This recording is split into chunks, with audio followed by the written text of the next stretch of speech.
you go out of your way in your writings and your book to explain that you are not about condemning Catholicism, nor even the entire movement of Opus Dei. You actually say, correct me if I'm wrong, that you feel that about 3/4 of Opus Dei members are simply trying to live devout, holy lives as best they can, but it's the 25% that you're focused on. Do I have that right? Yeah, I mean, I think, Opus Dei has many, many good people inside. I think what's rotten is the organization itself and how the organization basically abuses the good nature of ordinary Catholics to further its own political and organizational aims. And, I fell into this story completely by accident. I had no desire to write a book about Opus Dei, nor even about religion. I'm a financial reporter, and I was basically sent to Spain to cover a collapsed bank. And, I basically followed the money, and it led to this. So yeah, fill in the gaps on that. How does a financial and investigative reporter end up writing a book on Opus Dei? What happened? Yeah, I mean, it was quite a journey. I basically fell into a rabbit hole out of which I'm yet to emerge. So I was sent in 2017 to report on a bank, a very large bank in Spain called Banco Popular, which had suddenly collapsed overnight. And initially, it kind of seemed like the same old story. So many banks had collapsed over the previous decade here in Europe. And at first, it just seemed like the same old story of executives having taken too many risks, kind of allowing the problems to spiral out of control and not really getting a grip on things, and things eventually collapsing. And that's the story that I and every other journalist that was sent to report on the story wrote. But there was something about it that just kind of smelled a bit odd. And so it kind of became a hobby for me over the next 3-4 years. I spent my evenings, my weekends, just kind of filling in the gaps, reaching out to people, talking to people about the history of the bank and these shell companies, which were very mysterious to me. And eventually I kind of began to join the dots. And as a former FBI agent, I'm sure you're familiar with this. I just got lucky with one particular source who broke open the story for me and really shed a light on so many things that I'd begun to piece together for myself, but he was really the guy that confirmed my hunches. And then from there, I just kind of headed for the archives and knew who else I needed to talk to, and I began to piece together the rest of the story. Yeah, good sources are worth their weight in gold. And you didn't have just any source. You had someone who was at the highest levels of the bank. Do I have that right? That's correct. Yeah. So for many years, the bank was run by two brothers. One of the brothers was a member of Opus Dei, a so-called numeri member of Opus Dei, which means he'd kind of taken this, they're not quite vows, but he dedicated his life to Opus Dei. He'd made a promise to remain celibate, to remain poor, and also to be completely obedient to the movement, to do whatever it asked of him. That was one brother. The younger brother was completely different. In fact, so he was a bit of a party animal. He was the guy who took the clients out to the golf course to schmooze them and, went to the nice restaurants in the evening with them. And internally in the bank, the two of them were known as Opus Dei and Opus Night. That's anybody who's got siblings, particularly brothers, will know, can relate to, yep, we're not exactly the same people. So, wow. So the older brother who was in charge of the day-to-day elements of the bank, the guy that really controlled the money, the Opus Dei member, he died in 2006. But when I first reached out to the younger brother in 2019, so he was still around. And again, I'm sure you've experienced this at various points in your career, but I just kind of got lucky. I got to him, I think, at a moment in his life when he just wanted to unburden himself. He'd just been diagnosed with what turned out to be a terminal illness. And I came knocking at his door with all of these questions, and he just opened up to me and told me the truth. And so, I was very lucky, but then did lots of hard work, but yes. Right. Well, yes. And developing a source, even when they're very cooperative and willing, and maintaining the source is still a skill set. But we should probably, Gareth, for our viewers, tell them what Opus Dei is. Let's start from the beginning, as they say. where did the movement start, and what does it look like, and where does it fit within the Catholic Church?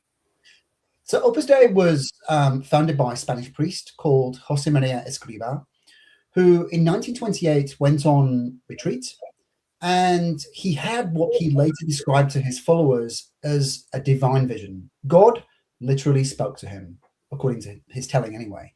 And he said that God showed him a new way for ordinary Catholics to be more serious about their faith. I mean, up until this point, if you wanted to be an extra devout Catholic, the only really way of doing that was to become a nun or a priest. But he saw a kind of a different way. So he saw a way for ordinary Catholics to offer up their daily lives to God to be through perfection. So they would, in their daily lives at work, either as a doctor or a teacher, whatever they might do, back in their home, the way they dealt with their kids, by aspiring towards perfection, giving their best in everything. It was a way for them to basically aspire towards saintliness, to aspire towards holiness. And so, so the movement began with very kind of quite laudable aims. I mean, who's to disagree with, doing your best and trying to be a good person? But, I think the backdrop to this is critical, because this was 1928. Spain was quite literally on the verge of a civil war. The workers were rising up. They were turning their backs on the establishment, on the church. They rose up. They basically booted out the monarchy. And the new socialist government that came in began to kind of rip up the way that Spanish society had run until then, and especially the grip that the church had on things like culture and education. So Escrivá, this priest, saw what was happening around him, and he decided to change the idea for Opus Dei. So he started to then talk about his followers as being part of this militia, this secret militia that would insert themselves into every element of Spanish society, ideally at the top of society, and use their positions there, use their influence to basically fight back against this progressive agenda. Okay. So this is important for me, because this is the beginning of so it's actually kind of in the DNA of the movement to align it, to get into government and be change agents. Is that right? Absolutely. I mean, this is the way that the organization has worked since the early 1930s. So that the founder, he had this kind of story that he told people about how we're like the snow on the mountaintops. When we melt, the ice turns into water and flows down the mountain into the valleys below. So we're at the top, at the summit. We're the ones that can affect change. We're the ones that can really impact wider society. And today, it's no accident. So Opus Dei has about 3,000 members in the US. Now, they are largely concentrated in the DC area. So of the 3,000 members, about 1,000 members are located in the DC area. And that's because that tells you all you need to know about how Opus Dei has targeted its recruitment over the years. And it's important to emphasize as well that this is an organization which is by invitation only. Unlike the rest of the Catholic Church, which is by its, the very definition, Catholic means universal, open to everybody. Opus Dei, you can only get into Opus Dei is if you're invited in. You can't just kind of go onto the website, fill in a form, get a brochure posted out to you and mailed out to you. You have to be invited in, and they pick and choose whoever might be useful to the organization and to its aims. And in your experience, what are some of the factors that might lead you to the invitation? I assume they're not looking for any Tom, Dick, and Harry, as they say. I mean, it's pretty simple. They're looking for the rich and the powerful. The rich because money talks. Yeah. Money helps them to build a network, expand, the number of residences, the number of cities that they can operate in.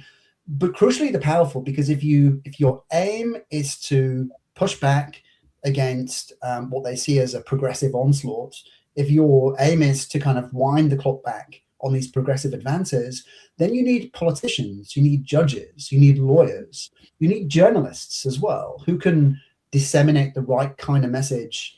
And you need people who are in positions of influence, who are in the corridors of power. And that's exactly the type of person that they go after.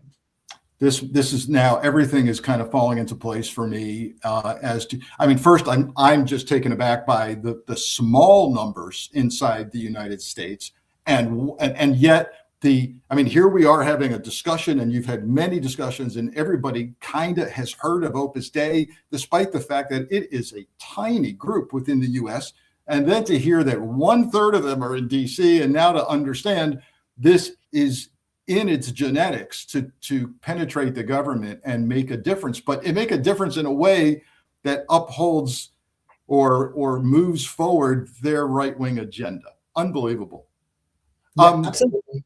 So look, I'll share just a story with you from my own career. And people who've read my book, The FBI Way, know that for a brief time in my career, early as a new supervisor at FBI headquarters, my boss, my unit chief, was a guy named Robert Hanssen, who ultimately was discovered to be the worst spy in FBI history. There he is. I get sick just looking at him. And I believe he had 6 kids. Long story short, years later, it was confirmed that he was arrested as a spy for the Russians. He had spied for 10 years, as far as we know. His spying was so severe that it led to the deaths of at least 10 people who he tipped off the Russians about, that were working for the West. And I guess they invited him, now knowing what you've said, because he had influence in the FBI. He never really amounted to anything beyond a grade 15 manager, but they thought he might be going places. And his name is cursed in the FBI, not only because he was a Russian spy, but because forevermore we had to fill out these thick financial disclosure reports, because with 6 kids and his wife being a teacher's assistant, there was no way he could have survived on a government salary the way he was doing. And in fact, he actually went to a priest and confessed, and the priest told him to give the money you got from the Russians to Mother Teresa. But it goes way beyond Bob Hanssen. Tell us about the influential people in the U.S. government that you're aware of that are either Opus Dei or Opus Dei adjacent. So just to come back to Bob Hanssen, so he was a member of Opus Dei, as was his wife. He actually kind of married into Opus Dei. And Opus Dei so he was caught in 2001, at which time he'd been spying for the Russians for something like 25 years. Opus Dei could have stopped him from spying 20 years earlier. So the priest that you talked about when he went to confess, that was in the early 80s. His wife basically caught him with a bunch of documents and a pile of money in the basement. Yes. And she made him go to the Opus Dei priest. And he initially said, you need to come clean. Tomorrow morning, you need to turn yourself in. And so he went home, had his last dinner with his family, I guess, ready the next morning to hand himself in. The next morning, he gets a call from the same Opus Dei priest to say, you know what? Don't do it. You need to stay quiet. Just give the money you've got to charity, as you said, and let's move on. And that was critical because he went on to betray the United States and hand over, critical security information that led directly to the deaths of 10 people, like you say, and countless. We don't know how many other people may have been endangered by the information that he provided the Russians with. But I've been trying to work out why Opus Dei might have stopped him. It was a very critical time for Opus Dei. I think the last thing they wanted was bad publicity. And so this is, something that's important to understand about the group as well. They talk about how they're a Christian organization, a Catholic organization. They just want to help their members to kind of delve deeper into the faith. But what's really going on is the organization is prioritizing itself and its own agenda above everything else, even when it comes to the most notorious spy in US history. Now, to answer your question about the group's influence today, right to the top of Washington, D.C., Kevin Roberts, the president of the Heritage Foundation, the architect of Project 2025. He's a regular at the Opus Dei Center in Central D.C. Leonard Leo, who is the guy that almost single-handedly orchestrated the conservative Catholic takeover of the U.S. Supreme Court. he's a director at that same Opus Dei Center in DC. Bill Barr was on the board of directors, the former Attorney General, for many years. Pat Cipollone, the former White House Chief Counsel, Mick Mulvaney, the former Chief of Staff.